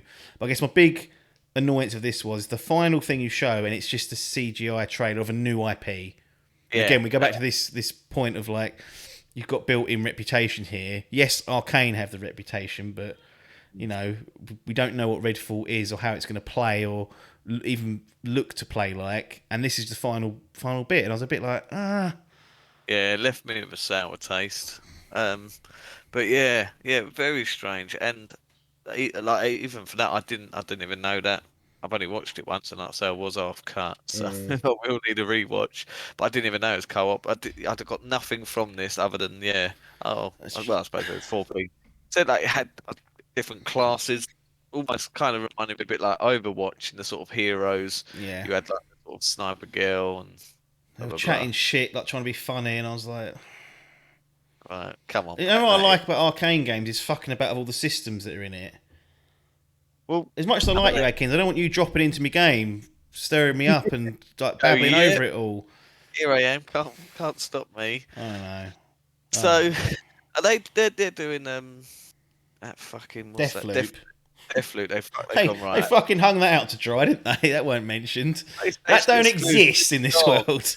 yeah. I weren't I tell you surprised by that, but in some ways I was a bit no. like, maybe they should Oh, have said so, is that because they're going to make money off that when it gets sold. Like they just is that literally. timed exclusive? Is that a year exclusivity deal? Was that? So here's the thing: I had assumed it was all just a timed exclusive. I think most people have assumed, and that's what they believe. Um, Moriarty of the Colin variety has Oh, recently said that he believes it's lifetime, and that oh recently Sony have whacked down a fucking wedge to make it lifetime. Now, I don't know how. It doesn't sound plausible to me personally because we've had the buyout of Bethesda. For this to happen post that feels just impossible. But who knows? I mean, the fact is that my view was that if it's coming to Game Pass eventually, I can probably wait. So this yeah. timed exclusivity on the Sony side isn't going to do me any harm. It's likely to be coming to PC, or it is at the moment. So that might be an option for Game Pass. It might be on the PC version of it. If not, wait till the console version. But the fact is, officially at the moment, it is a timed exclusive as far as we know. Moriarty claims it may no longer be, but that could just be rumour and innuendo. Yeah. Now Um, we got the team going right. Stop what you're doing with that. put the brakes Hang on that. the brakes on that one. We've got fucking vampires coming up the wings here. I Forget like your the zombie. idea of the description of it, but just when I saw Yeah, it and like, because it's CGI, I was like, I don't know what this is. This might as well be a fucking cartoon. It was a cartoon, so I was yeah, like, yeah. It was very I think Far Cry. Sorry, Far Cry. Forza Horizon 5 would have been a better thing to. that's the curtain fucking closer in it. Yeah, I think because you get good gameplay of that. The game looks like the best thing we've got on Series X and probably any console at the moment. The graphics look fucking insane. let That's me the read you a tweet Here we from go. one Timothy Gettys and see what you say about his comment. I'll get him up because otherwise I'll fucking say He'll it. And misquote it and then he'll fucking threaten he'll us with legal respond. action. He'll say, right, if you're going to quote me, this is what Tim Gettys Don't had make any to say. jokes about women because he's watching now. Because you'll be off. I'm calling it now. In a few years, Arcane is going to be talked about in Xbox with the same way we talk about Insomniac with PlayStation. Yeah, Timothy Getty is getting the conversation started. I mean, So that's the fact they put this at the end implies they think they're highly of making it. they're big. This is their big. This is one of their big boys. Yeah. Starfield is now their big exclusive. This is their Horizon. This is their Spider-Man. I mean, it's not Spider-Man though. No. It ain't. So That's the thing. That comes built in with other shit. You just get a boost from that because it's fucking Spider-Man. yeah, Maybe. I mean, I see what they're kind of saying. Arcane, I think, are very talented, but you look at the sales of all those games, they don't seem to land. They just don't. I don't, for whatever reason, people just don't seem to buy those games. Less of a problem on Game Pass because the barriers are lowered, if not removed, especially for those that subscribe to that service. So maybe they will. Maybe more people will go, oh, I'll try that because I didn't want to yeah. pay 50 quid for it, but I'll try it on Game Pass, and they get hooked in. They think these fucking guys have really got some good shit. If you're one of those people, go back and play all their old games. They're all on Game Pass now, and see what you think. But if anyone's going to turn something like this CGI took around, Arcane are one of the ones I'd say go on, have a go at that. So I don't want to slag them off too much, but from Microsoft's perspective, don't show me this garbage at the end of your conference. I want to see as much of games as I can, not ideas of games. Did Prey? Prey. They did it, Arcane. Oh, okay, they did. I thought they did. It's got two studios. They've got Arcane, I think it's Lyon, yeah, and Arcane Austin. They work together and collaboratively, but there's Right. two locations. This one, I think, is Austin's one. And Deathloop, and now this Yeah. Redfall. All big Full big cheeses. But yeah, no, I thought it was an interesting tweet. Just in terms of comparisons of studios, I thought, well, they certainly feel like they want that type of studio to be one of their biggest and best. Let's be frank about Insomniac. If they didn't get the opportunity to work on Spider-Man, Yeah, that's a huge boon thing because it's such a known franchise. Sun- If they were still doing Ratchet or something else like Sunset Overdrive, which is what they did before, they wouldn't. They would still be people. that echelon. Yeah, like Spider-Man, because it's such a loved property and they've done such a good job of it. Put them right at the fucking top, pretty much. They've So Resistance, was it? They've done before. Hidden then? Resistance, yeah, yeah. So, yeah. So again, these weren't like huge No. hits or massive, great big fucking mainstream breakthroughs. Spider-Man was because it was a great game, and Spider-Man carries that sort of name credit. So again, legacies coming home to roost. It boosts people up. Redfall ain't got a shit yet. You know, it could be a shit though. This is the thing. Microsoft, you look for all these games that we've spoken about, and there's little eggs that could hatch into these legacy titles, and Sony have got an advantage at the moment because they built such a strong library of games last generation. They can just sort of ride off, and people get excited about the sequels. These first entries, like the Redfalls of the world, might come out and be like one of those top games, and then next time when we see Redfall 2, they could show a CGI Twitter, and if the first one was really good, me and you'll be going, cool, yes, sequel to that coming. But it takes time. I think that's one of the things that we're going to see over this generation, hopefully, is Xbox catching up and getting some of those eggs laid, hatch a couple of them, so that we can get excited off of screens and CGI too. At present, they don't quite have that for me, on a personal note. So that's Crufts on that one. Here's some other Game Pass editions I picked out. Go. Stalker 2. Cool. Ain't played the first one, so Ronnie ain't happy. But they showed a fair amount of this. I've just finished playing Metro games, haven't I? And this, I read into it slightly, but there was some of the development team had moved off of the Stalker team onto Metro, and that's kind of like what germinated out of that. So I can absolutely see the crossover and the tone, and it's set in Chernobyl, that Eastern European type area, nuclear fallout. Like, it's all very much stuff that I had now quite familiar with when it comes to the Metro series. So I'm interested in Stalker 2. Looks pretty decent. Coming 2022. Big one or a couple of big ones for Game Pass on the third party front. Back for Blood coming day one. That'll mop up for a few weeks or months. That'll be popular, and if it's good, it'll stay popular because the barrier's so low.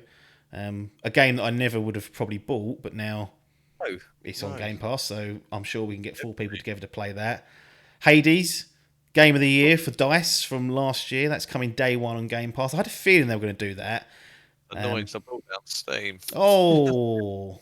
I bought it, played it. Yeah, That's the sour taste of Game Pass biting back, but great game, and that will find hopefully a good audience. And I think people are going to be surprised at how difficult it is, and you need to have a bit of patience with that one. 12 minutes, which I'd had my eye on for about 3 years now. That looks like it's coming along. Some big names on the old cast of that. McAvoy, of the James variety, Willem Dafoe, and what's her name? Daisy Old from Star Wars.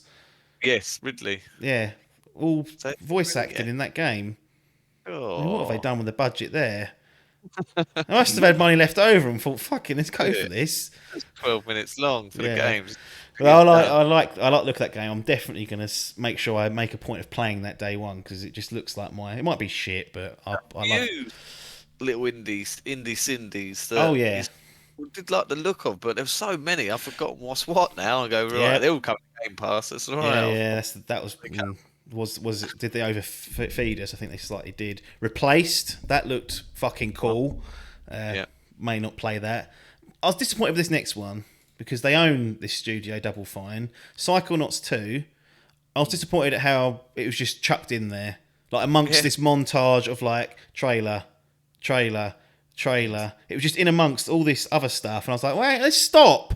You bought these fuckers. Tell me about it." And I had to wait to the fucking extended showcase on Friday to have Tim Schafer sit down and talk about the game. And I was like, "That's what I wanted to see a bit more of that of some of these games." Like, stop for a bit.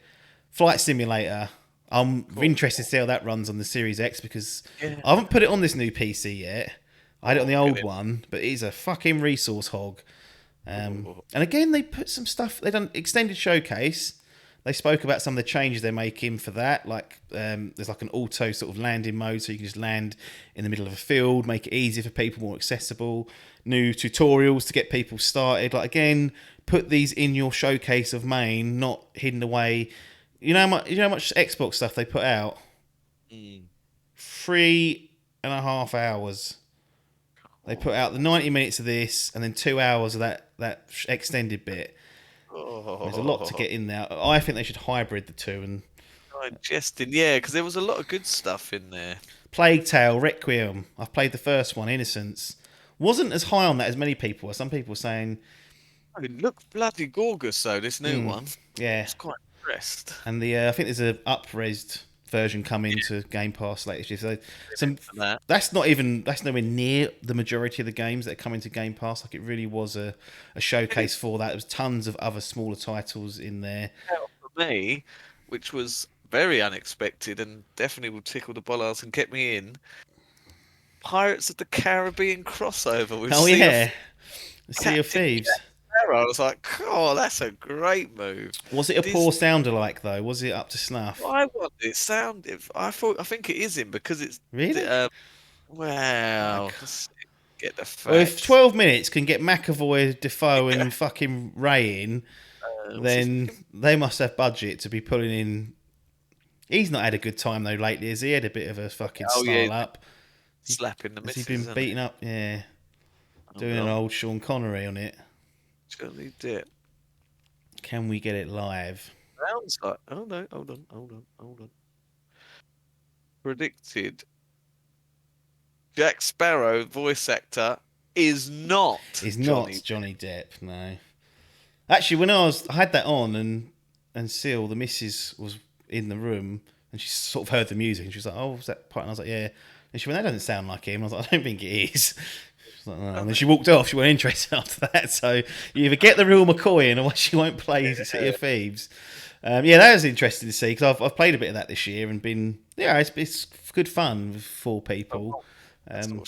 Streaming game, isn't it? Exactly. And the other one I really like. I think the best trailer of E3, really, because it was a piss take of all the. But it's a piss take almost of what Microsoft did throughout the whole conference, and it was the Outer Worlds 2.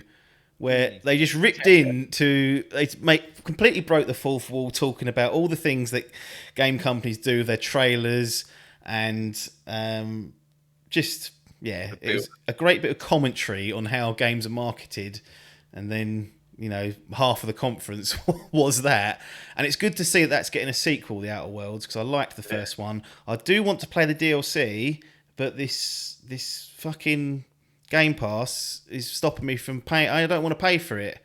Oh, It's put that barrier up where I think I shouldn't have to pay for things on this system, yeah. really.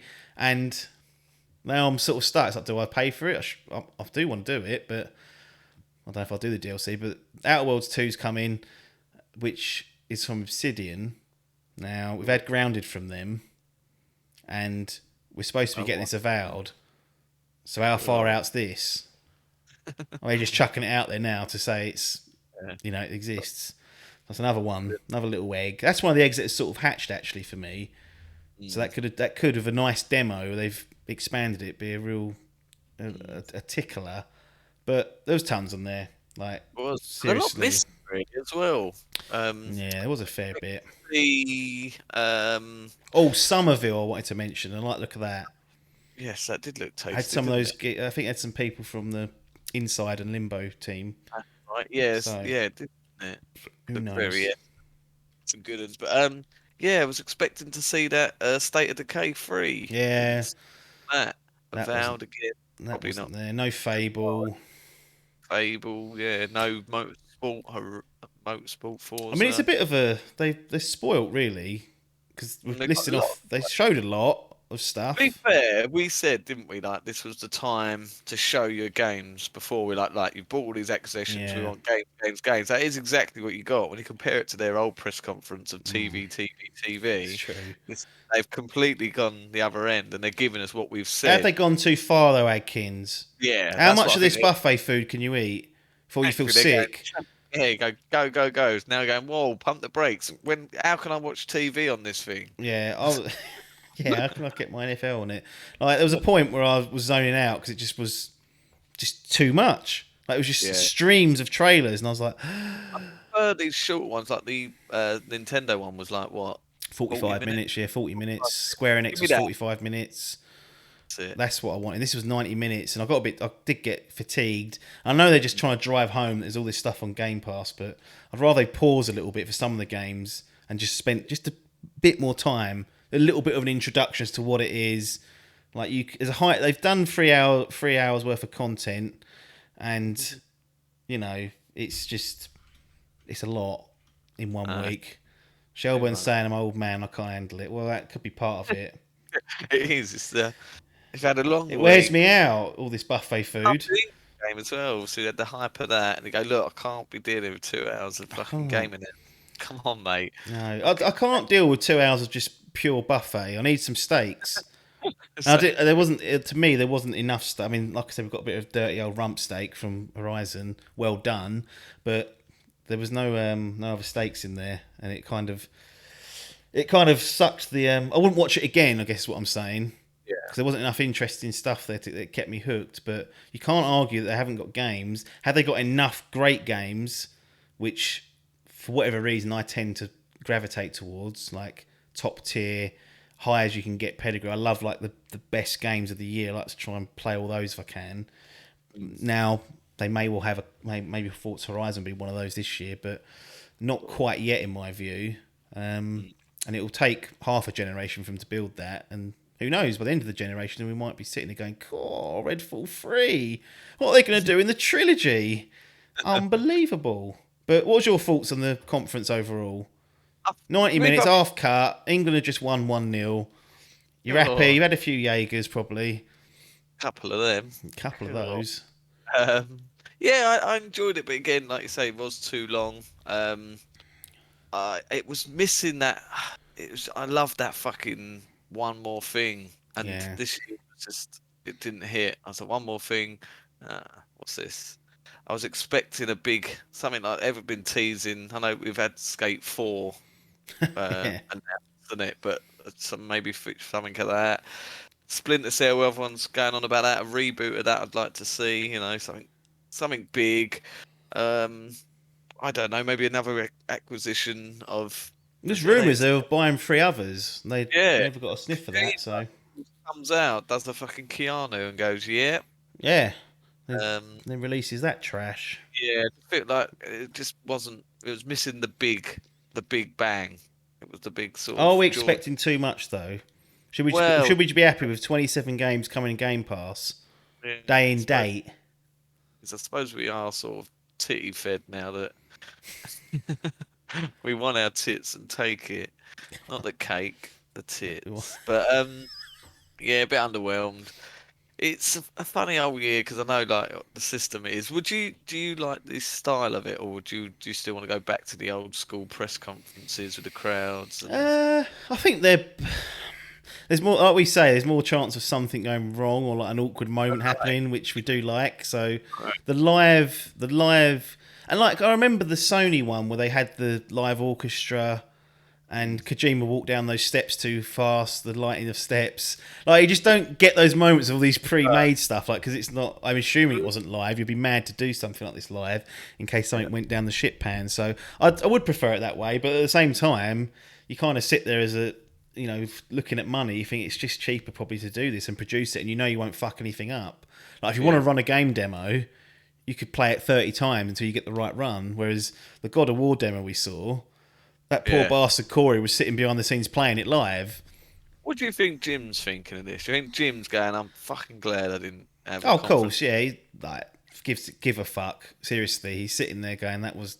Because overall, I mean, we'll get to it later probably, but overall, I mean, it wasn't the best E3, for various reasons. Like, obviously, we're in the middle of this. Well, hopefully, at the tail end of this pandemic, and things have been pushed, and they've had to reorganise and reshuffle. But I don't think, again, for another year, Sony are missing this, and they will chuck out an update on Horizon when it's ready, and people will all tune in to watch the state of play. They'll get exposure via that. The people that want to buy it will tune in and find it and want to find it. I don't know. Yeah, I think this year in particular was one that you would definitely miss because there wasn't any press on the floor, getting demos or hands-on impressions. Like all that stuff was not there, so you were kind of just making an event for the sake of making it during this time period because it's E3. And I think without there being a need to have people getting hands on, which isn't a necessity, I think it helps. He's like shaking his head, going, "Yes, well done." We done ours with Horizon the other week, and we're happy with that. And we walked away. They showed 40 minutes of gameplay. Yeah. Did we get that through any of these conferences? One we got this from. Out of all this shit we sat through, we got one fucking game where we got to see. I think it was Unbroken. They might have skipped a few bits, but it's as close as what we were getting as like a pure run at a game. And we're going to come on to that. Yep. Square Enix, the saviours of E3, some people are saying. Others are saying they're the biggest disgrace because they fucking crapped us out of the original Final Fantasies of mobile ports. So they're fuming with them. I say, fuck that. We got to see Guardians of the Galaxy, just raw gameplay, a real good look at how the game works, what sort of game it is, and some information as well. I will caveat it by saying it didn't look. I don't think it gave off the best impression, but this was the closest we kind of saw in a showcase environment, ignoring the post game stuff people have been doing, like the Treehouse and whatnot, of just a game being played. And I appreciate that more than all the trailers I saw. Yeah, this is what gets me fucking hyped. This is it. This is the way to show your game. This is a it. little walkthrough demo, a little fucking sprinkle of gameplay, a little cutscene. Yeah. Your announcement. It had the bollocks of it all. It has the release date. You're like, core, bang, bang, bang. Yeah, it literally ticked all the old boxes. Yeah. Except rough as old boots. It did look rough as old boot. Like, it looked very awkward at times. Yeah. But again, they would have put a little thing to say, it's in pre-alpha. Pre-alpha. Extra alpha this is. So they've got a lot of, well, was it November, was it? October 26th. Oh, that's a delay coming. But no, yeah, it was exciting, very good. I wondered what the hell it was at first. I thought it was going to be Marvel Avengers DLC. Oh, yeah. Or chuckers, but no, it's its own separate game. You're Star-Lord. You're not playing this multi crap. You're playing just as him. Star-Lord, which I suppose is the main. He's the main guy, isn't he? Boy, but yeah, it's quite good. It's done by the people that do Deus Ex. That's it, Eidos. But yeah, it ticks all the type of boxes for the games I like. It looked interesting. Yeah. Had the RPG elements of being able to choose how you want to play your character. Do you want him to be a bit of a dickhead, or you got to make choices that will impact the story? Was there like upgrades and stuff on there? I They think there reset. was, yeah. Like it looked like you could choose abilities for the party members. So although you couldn't directly control them, you could like ask them to do a special or a powerful ability and kind of put that through your own shooting, I guess, and combine that. But yeah, it was. I appreciated it because we didn't see this much at all. If I'm trying to think of an example, and I really didn't see much of this sort of uncut-ish No, gameplay. But I will say that it didn't look the best. no. It looked a bit awkward at times, and Like Eddie's saying, the combat was iffy. yeah, Those animations, it looked very. yeah. Certainly, that the frame rate was struggling. I don't know if that was direct feed It's or. yeah, it is a risk. Like, I can see why people don't do it. So I don't want to tell him it's the best marketing thing in the world to do because it's probably not. But as far as like an E3 thing, this is the one thing that if I had to watch anything else again, I'd watch that again because it's a Yeah, great look at the game, and I have a better idea of that game than obviously like Redfall. I know what I'm going to be doing in this game. yeah. Starfield, I know what I'm going to do in that game. Yes, they're not coming until next year, but this was a good moment because I was worried we weren't going to get any of this throughout the whole thing. I mean, Rainbow Six kind of did it with Extraction, but it was all cut together with like fake, like commentary or chatter from the team. It just wasn't. It doesn't feel natural. It's sterile. This was just here's the game. Whoops, but there it is. It's out there. And only thing I'd say about this particular title is I'm concerned that the writing's not going to be up to snuff. Because you've got to be funny now, these Guardians. Trouble, yeah. This is the only downside to these sort of games. In Avengers, I did enjoy the campaign of that, Yeah. but with a franchise so big as Guardians and Avengers, you've already got these on-screen counterparts. That's it. Star They're Lord, into yeah. I looked at him, I was like, yeah. Spider-Man. Originally, you look at the original Spider-Man, it looked more like Garfield. Now they've remastered and gone, actually, get that little cunt looking like Tom Holland because that's what everyone Yeah. wants. So it's hard to sort of take you out of the MCU look and go, right, this is the new Guardians. And yeah, like you say, you're expecting Star-Lord to be as funny as Chris Pratt. Uh, Okay. so gonna need to have uh, comedy writing. We've got a lot of that from the trailer, like it does. They've obviously got the cool soundtrack as well, which Guardians of the Yes. Galaxy franchise is known for now. Yep, Uh, yep. I have to gonna be hit a beast. all those notes now, don't they? You want me to stream that game because Oh, they'll fucking flag you. The only other concern I've got, and it's a personal one on this game, is that it is IDOS Montreal, yeah. So Deus Ex, thank you. Human Resolution, Mankind Divided. Played both of them, enjoyed them both.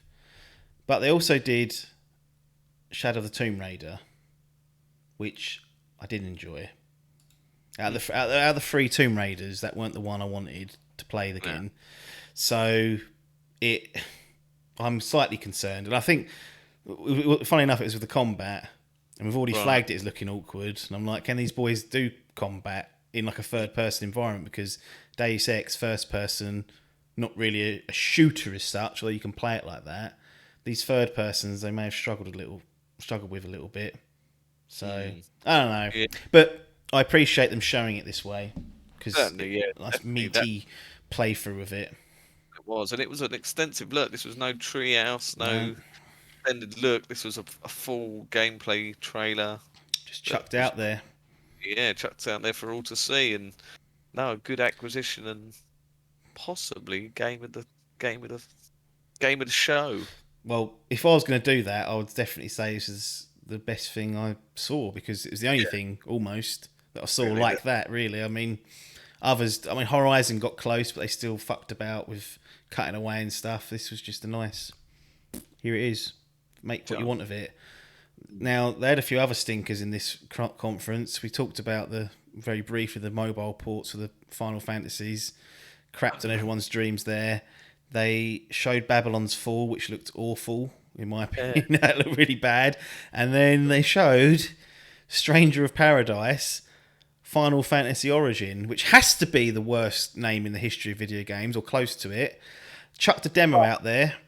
They did also break a world record Okay. for trailer with the most use of the word chaos. I can't believe how many times the bloke said chaos or it was instant news. What are they doing? And the like everyone was like commenting, it's like become like a bit of a meme of Yeah, how plain the main character looked in this like anime world where everyone's got these crazy fucking things and you've got fucking Leroy or whatever his lean name. into that fucking boy band look again. Like Yeah. from 15. Didn't really have it in so far. I've not really had that in 7, but in 15 they're leaning back into that. I mean, I don't want to talk about Babylon's Falls. I don't think it was a very good showing. The Final Fantasy Origin, we got this rumoured before 2022, Team Ninja.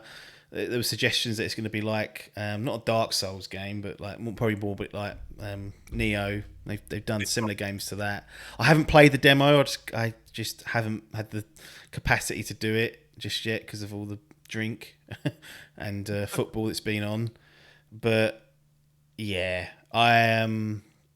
Maybe I'll play it and we'll report back on the demo in a week or two. I mean, next week we'll probably do the hype list after this. See if our lists have been. Should be able to populate it now at least with no trouble, but shift things around.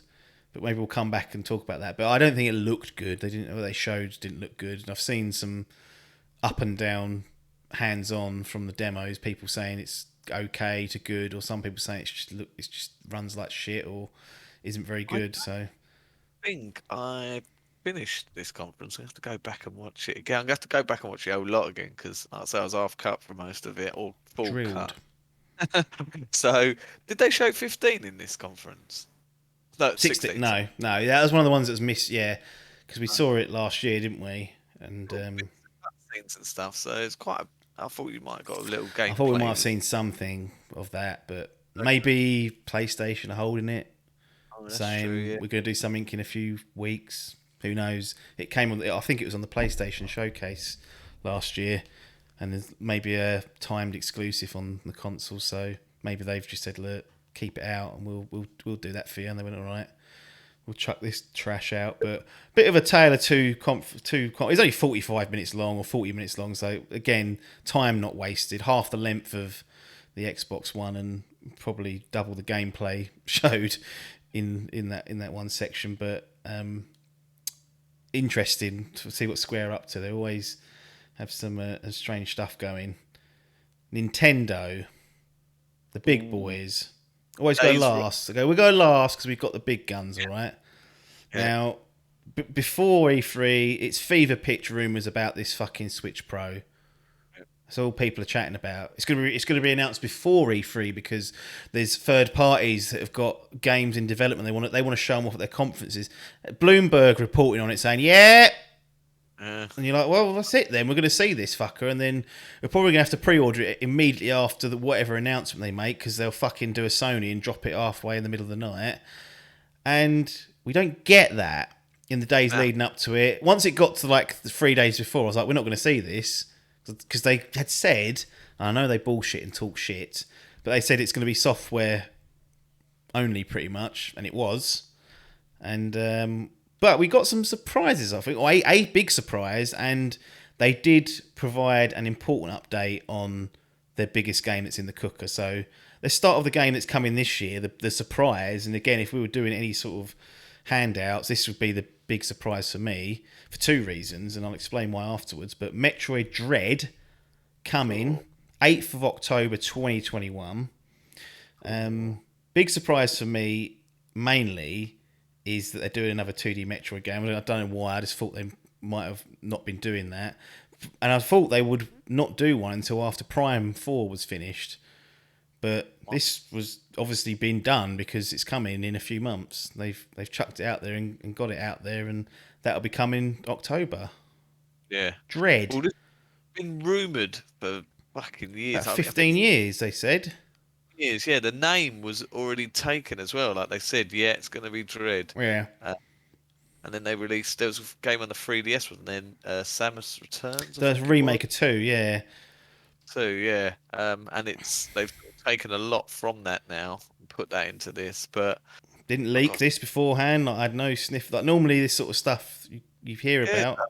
yeah, no, completely out of the blue. But it was a bollard tickler for me. It's a franchise I'm not No, well same. versed, but want to be. I'm gonna Well, make a point to go back and try and play some of the older ones. here's the disaster of it all. The only ones you can get on the Switch are first Metroid and Super Metroid, which I think is technically number 3 in the franchise.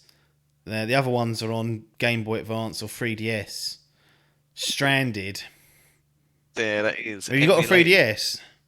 Yes, I have actually, but I I mean, don't you're know not gonna, where. you ain't got any battery. I can almost guarantee that will not charge up. But yeah, I'd like to see them put a collection out of all the 2D Yeah, ones. that would be good. If we're getting hyped on this, and we'll They're not gonna re though.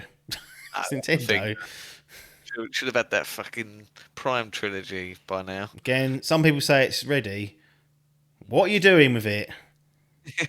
What are you doing with that? If you've got it ready, just fucking release it. I don't want it released one day before Prime 4, so I've only got one day to play through those 3. Yeah, Come that's it. on, Nintendo. They'll probably release it for 1 week only. Mm. Okay, that's the But only time you can get it. what did you think of Prime as a whole? 2D Metroid, Mr. X being chasing you through, fucking Yeah, that's the little robot thing's a little bit concerning that he might kill you or insta kill you if you let you well, catch him. But treehouse after. watched a bit of it. Yeah, yeah, When they talk about- The fucking bird chucked out the permadeath. I was like, no! But she's just saying that it means like a permadeath move that it will instantly kill you. insta kill. Yeah, There are yeah. they stay. Permadeath's not what you want in a Metroid game. I'll tell you that much. But Go through like 6 hours in, get lost, and go back to the beginning again. yeah.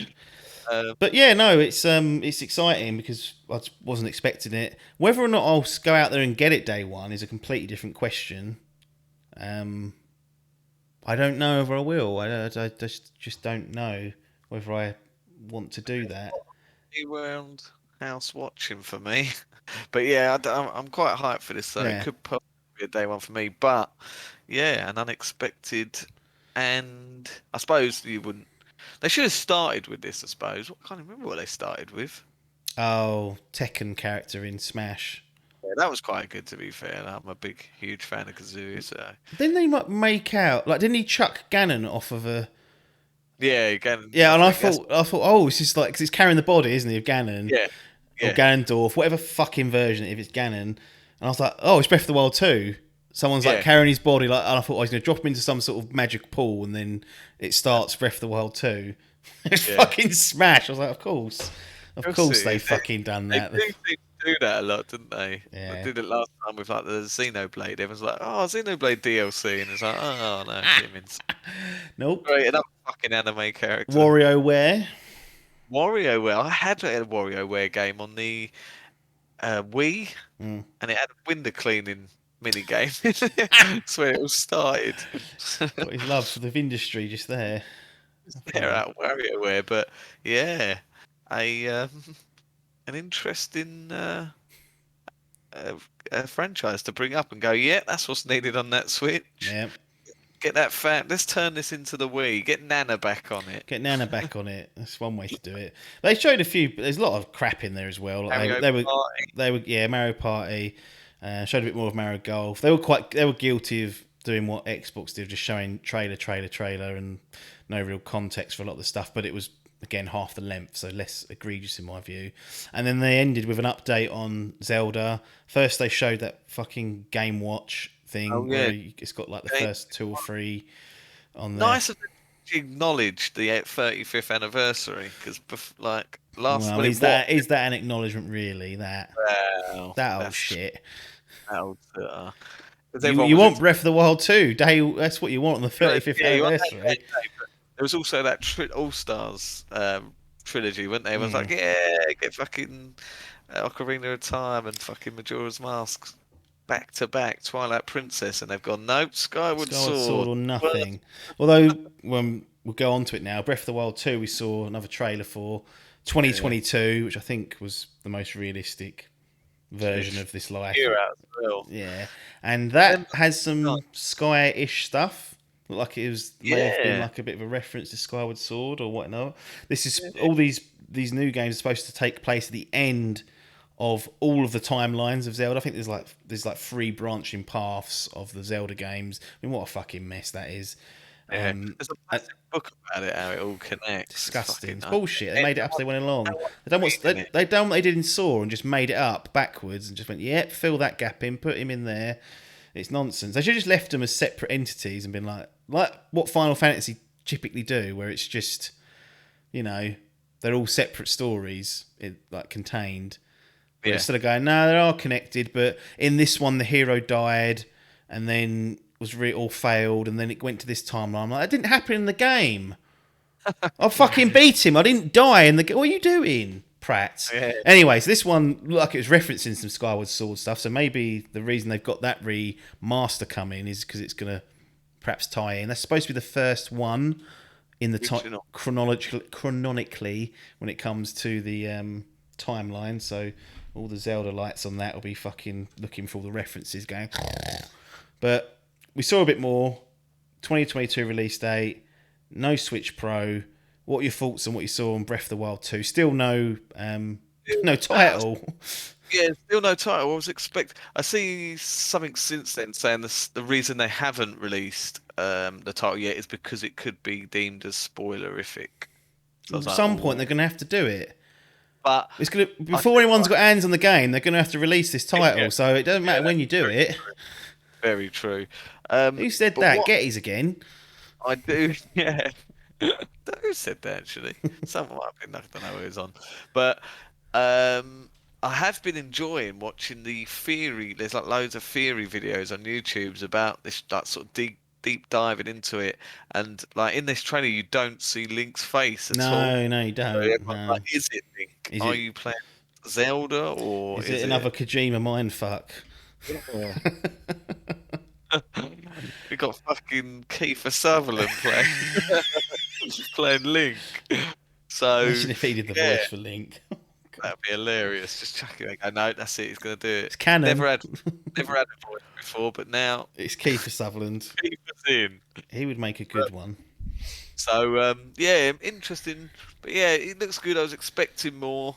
It looks like yeah, they've made some changes into how like there's no Sheikah Slate anymore. Now it's his arm. Yeah.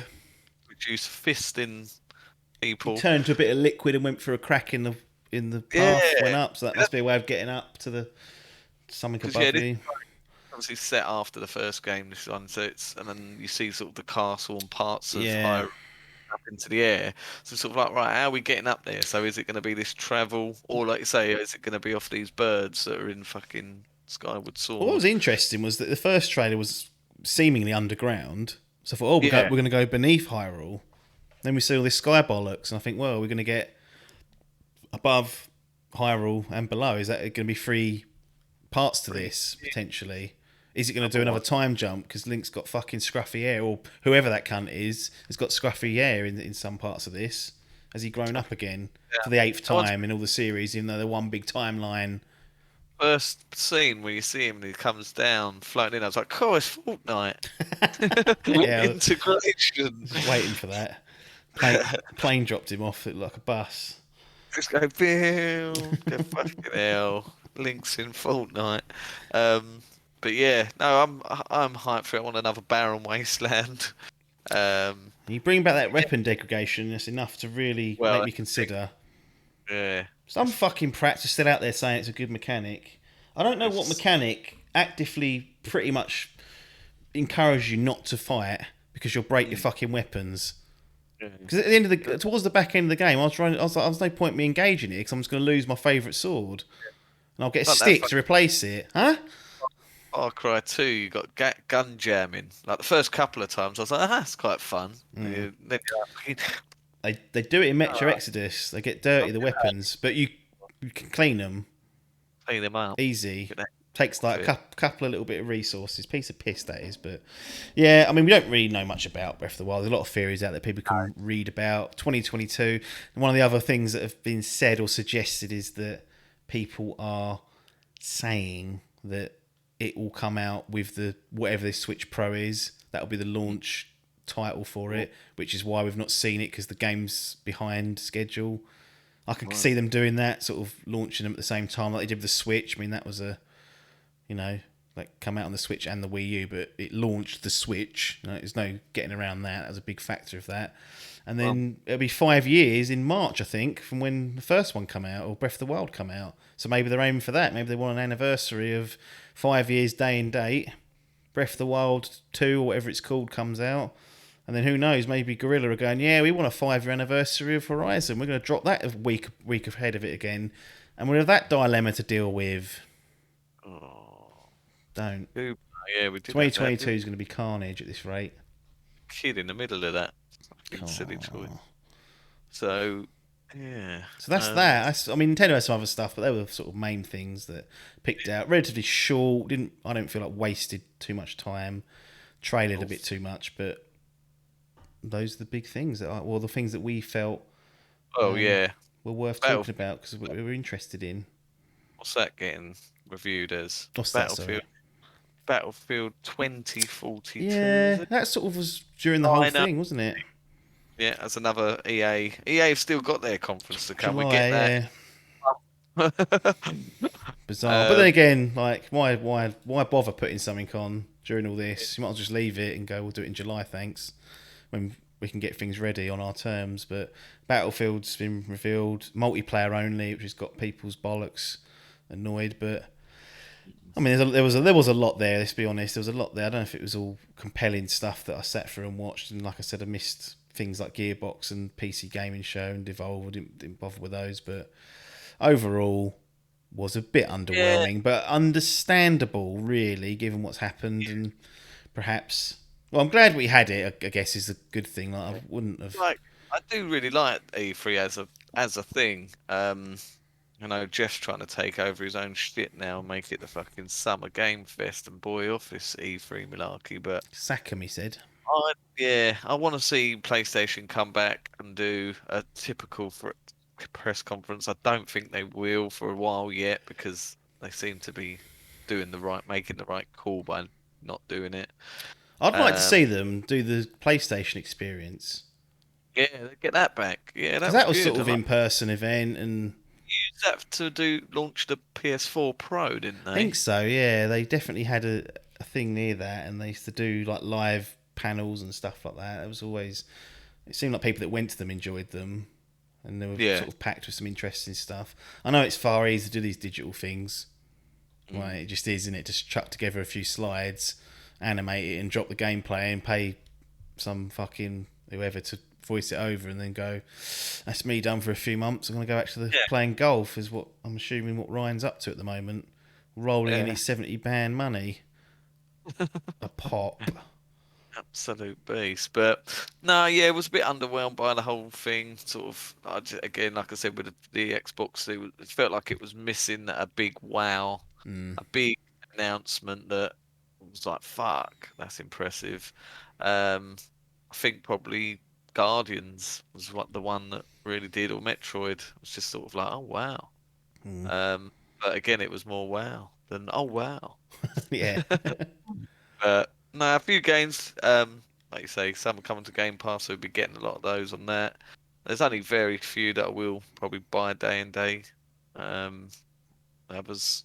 I don't think I can play all those games, even on Game Pass. It's like, well, there is a lot there. There's tons there. Whether it's any good, very, very few of it will be great, if any. That's the one problem I see at the moment, is there's a gluttony of content on that service, which some people value higher than a higher, quality title, which is fine. I've always steered slightly the other way, that it's the peaks that really get me going. Like these top tier games that you play, the ones that you remember after you've played them for years, weeks afterwards. Yeah. And that's not quite there for me yet on the Xbox front, and that's probably the only thing holding them back. And there's time this generation for them to do it. So, but next year, I mean, will all the excuses be run dry?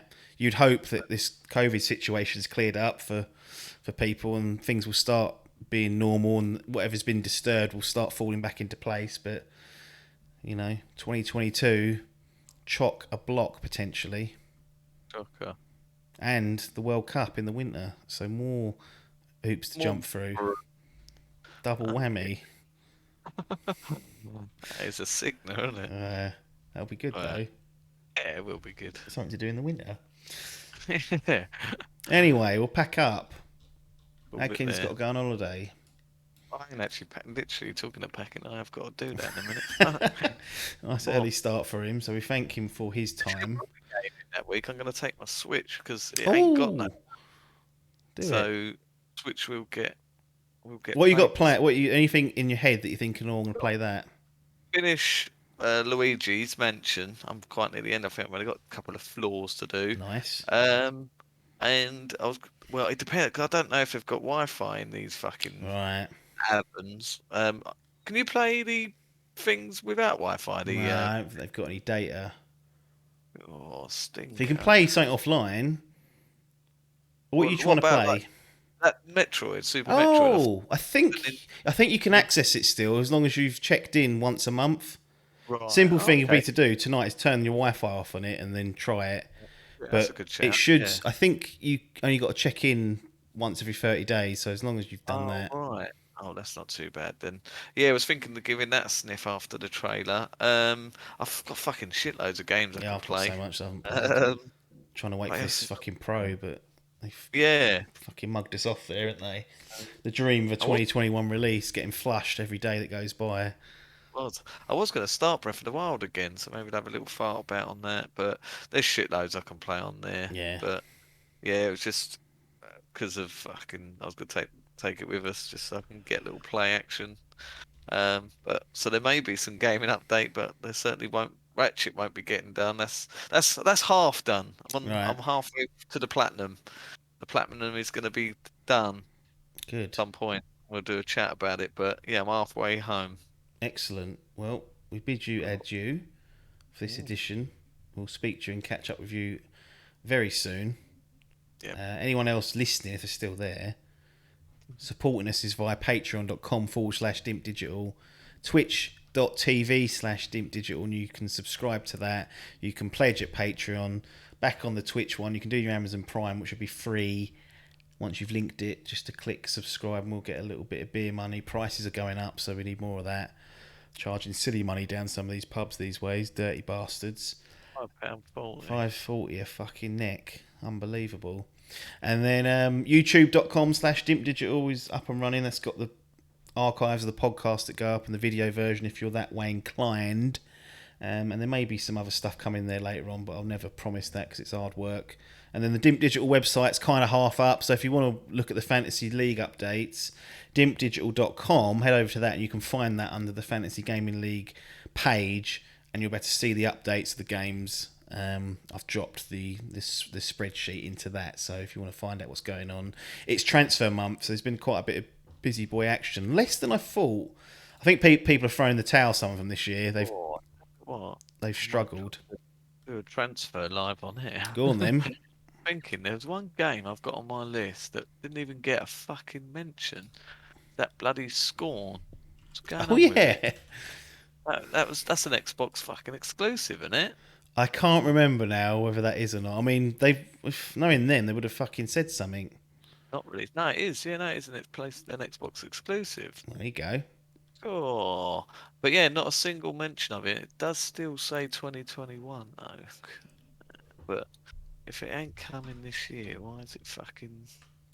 So I was thinking of shipping that out, but don't know.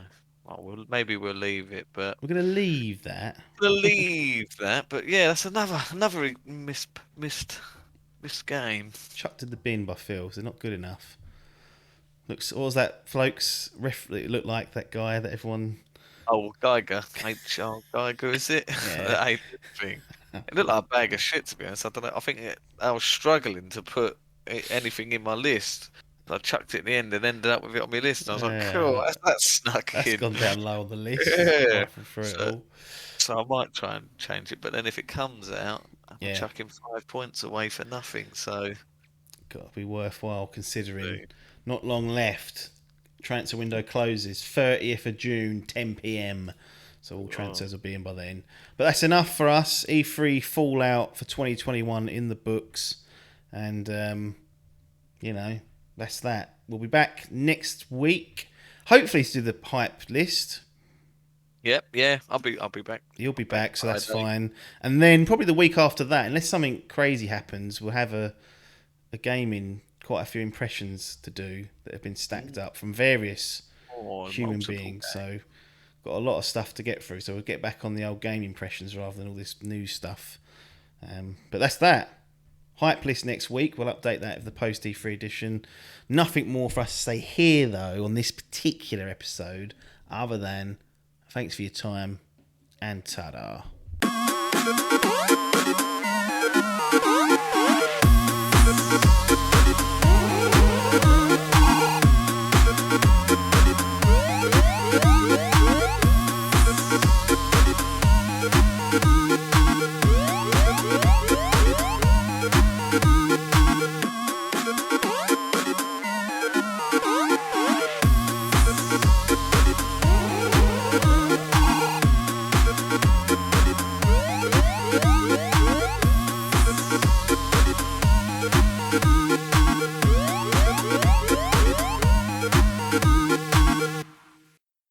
This was a Dimp Digital production.